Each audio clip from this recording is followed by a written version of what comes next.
One of the greatest stressors for me in my work is meeting new people, and you might be wondering, why do you do what you do then, Ryan? Oh, believe me, I have asked God to let me do something else. I would like one of those jobs where you just work in a basement filing things, but the Lord has called me to do this, so I'm grateful. But my life as a pastor, for the most part, is a public. And most of the things in my life can be found online with a simple Google search. So when I meet new people in my work, I often worry about what they might be thinking. The chatter starts sounding off in my head. I wonder if they know about X, or I wonder if they've read about Y. And the truth is that there are many more layers someone might read about me online. In fact, what's online about me is just a very small part of who I am. A lot of that information, which I myself have put out into the world to project the me that I want other people to see. And this is the problem with the times that we're living in. We live in a culture where information about people is easier to access than ever before. But we know less than we ever have before. Why? Well, because with this overload of information, we've been duped into thinking that having information about someone is the same thing as knowing them. We have hundreds of I don't know why they're called friends, but we have hundreds of friends on Facebook. But how many of them have we sat down face to face? I mean, shouldn't the button read acquaintances instead of friends? Think about that. We have hundreds of contacts in our phones, but so many of them don't even have last names. We just punched it in there during some random conversation. Who is Ted?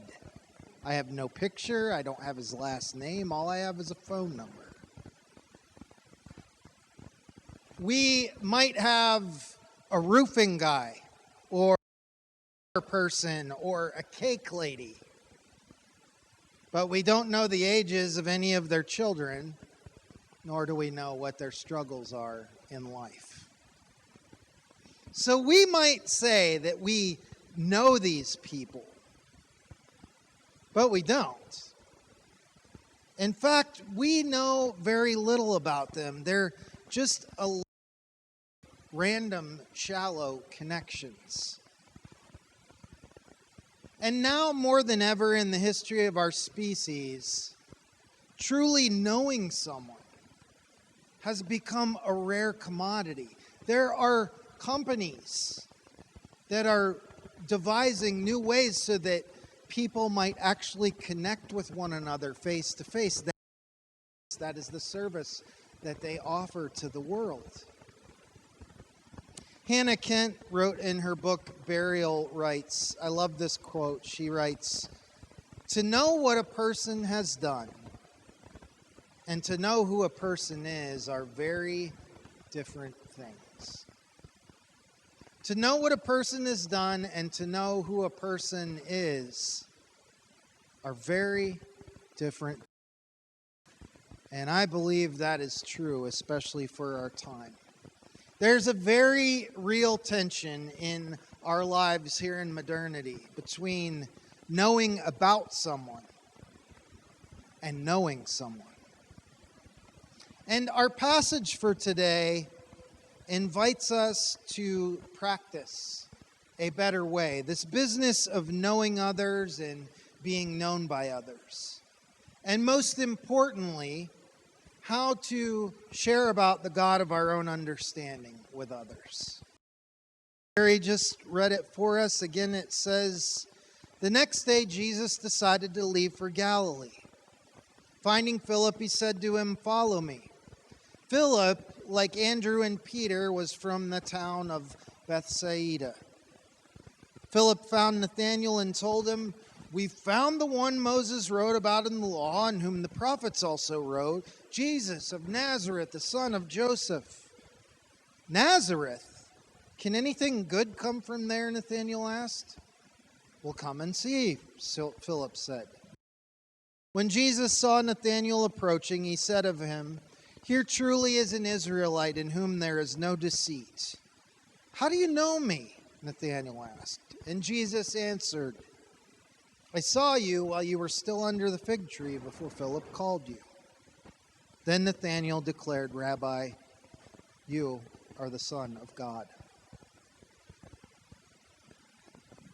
I've read this passage times over the last 20-some years. And I've started to see something different in it as I've grown in my faith and matured in my faith. It's almost like this is a kind of template for how we as people of faith ought to be interacting with other people when it comes to sharing with them what we believe. There is this misguided belief that has infected the church over the generations, that has caused in history a lot of trouble and today is still causing trouble. And that belief is that the best way that we as people of faith or we as the church can illustrate what we believe to those who don't believe what we believe is just by saturating them and overwhelming them with information about spiritual things. And yet, this never works. It didn't work then, it doesn't work now, and it never has and never will be the way that we see Jesus and the followers of Jesus modeling the sharing of their faith in the Gospels. When I first became a Christian, I remember discovering this in painful ways. In many of my relationships, when I first became a person of faith, if I would be meeting someone or hanging out with someone that I'd known for a while, I would think of it as this strategy. Like, I have an answer that they need and they don't have it, so I'm going to find any bit of space in any conversation where I can start giving them information about what I believe. And each did this. It would shut the conversation down, and it would often be followed quickly by goodbyes. And of course, my motive was right. I had experienced something that had improved my life. I wanted to share it with others. And I was really, really good about giving them that information. But I was awful at inviting them into something where they could experience it and figure it out for themselves. But here in this passage, we see a better way. Philip and Andrew are in the midst of, Philip and Nathanael are in the midst of a conversation, and Philip gives just a small slice of information. He says, these men are Hebrews, they're from the Jewish faith. He says, "Hey, guess what? You remember all of that stuff we were taught as children about the Messiah and every books of Moses? You remember all that? Well, guess what? I met the Messiah. He's here. I ran into him in Nazareth." And you can hear the almost sarcastic, casual tone in Nathanael's response. He says, "Nazareth? Can anything good come from Nazareth?" It's like saying, "Nathanael, guess what? There's all these prophecies that we learned as a kid, remember?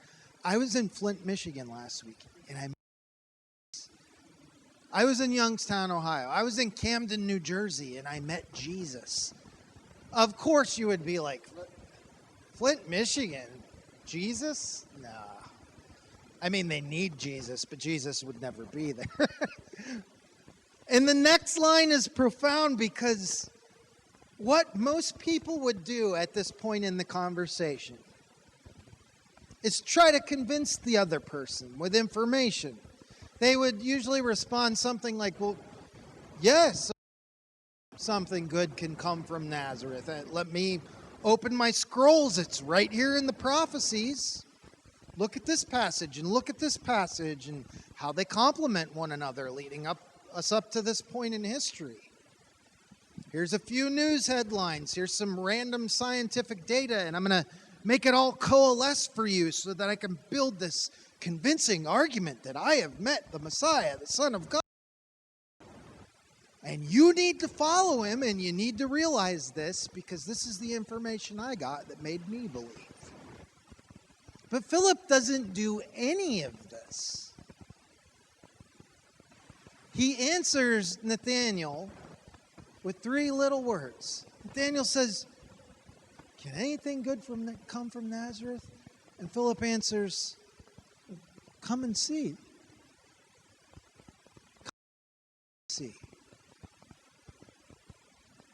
He's not trying to give information. He's not being invasive. He's being inviting. And this is such an important lesson for us as people of faith to know, especially the more zealous among us. It's important that we question our methods. Because in spite of what we've been taught, not a single one of us in this room this morning are called by God to convert people to our way of thinking. Did you know that? Not a single one of us are here to convince everyone else that they're wrong and we're right. How many mistakes did you make this week? I'm still working at this myself. No, our role as Christians, as people of faith, is simply to say, come and see. To invite people into our way of life and to allow them, as beings of worth and dignity, the freedom and the space to experience God in a way that is unique to them. Then and only then will they come to their own realization about that, instead of us just always frustrated because they're not coming to our realization of it. That's never going to happen. Why? Because we're not robots. You weren't made in a Jell-O mold. We're all unique people with our own quirks and our own things that we need to be convinced of. We're not cheaply built. People are valuable. And in the closing verses of this passage, we see the results of this way of sharing. Nathanael meets Jesus, and he has an experience with him that is unique to him. This is how God invites us to know him and to know one another. Not just by gathering information about them, but by actually being in their presence and forming our opinions about them because of our personal interactions with them. Because to know what a person has done and to know who a person is are different things. When you entered the nave today, you might have seen these strange signs around the room, and I thought it was funny that no one sat in front of them, because that's exactly what I would have done. Each of these signs represent a person who has yet to be invited to come and see. That space belongs to someone. I don't know who it is. them yet. Maybe you haven't met them yet. But that's a space for someone that has yet to be invited to come and see. It's not a space that represents someone that we need to convince about our version of God or our view of Jesus in the world outside of these walls. The space represents a person that we have yet to invite to experience this community. This place where they have space to answer their questions about God at their own pace, surrounded by those of us who are doing the same. We are all learning what this means together, both as individuals and as a collective. And God is overjoyed by it. Top question, number one question we get about our website, which is pretty thorough. It's got, if you want information about the church, you can find it there. Top question we get about the website is, Ryan, why don't you have a list of the things you believe? Why don't you have a list of your doctrines on your website? Well, the answer is easy. People don't like the answer. The answer is because each one of us would answer that question differently.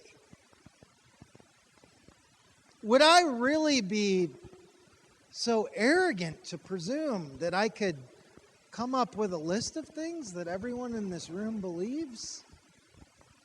I mean, my gosh, that's crazy. That would be rude of me to say that for you.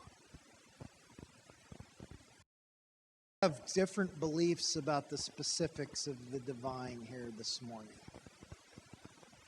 And the truth is that we are happy to have a place and have a community where we can be that without fear of what will happen to us if we voice that. And this is the problem, because what people want is a list. People want a formula. Just give me a list so I don't have to think about this. I don't have to reason about this. Just give me what that guy's having.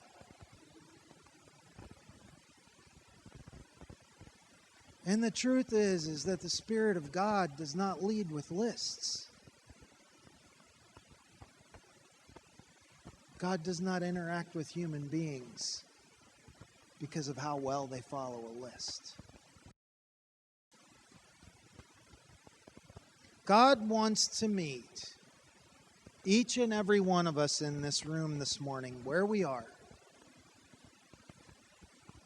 and to partner with us as we discover what this word belief means for each of us. And that is what this word unity is all about when we see it in the scriptures. Jesus' last prayer before he died. Not that we would all say the same thing, not that we would all speak the same thing, not that we would all believe the same thing, but that we would experience unity, not uniformity. And there's a very big difference. Uniformity is when everything is just a copy of the other. Unity, however, is when things are different, but we still decide to deliberately live in community with one another. And that's what allowing one another and assisting one another in our processing the things we believe, because people are just that important. This deep, lifelong journey of sorting out our beliefs for ourselves in unity. And when we do that, things like love and tolerance and openness and understanding become the rules become the doctrines of the house, if you will. Because it's not about trying to control what people think. It is getting the control off of their backs so that they can figure out who God is for themselves. And that is exactly how we see Jesus revealing God to people in Scripture. As you go out into your life this week,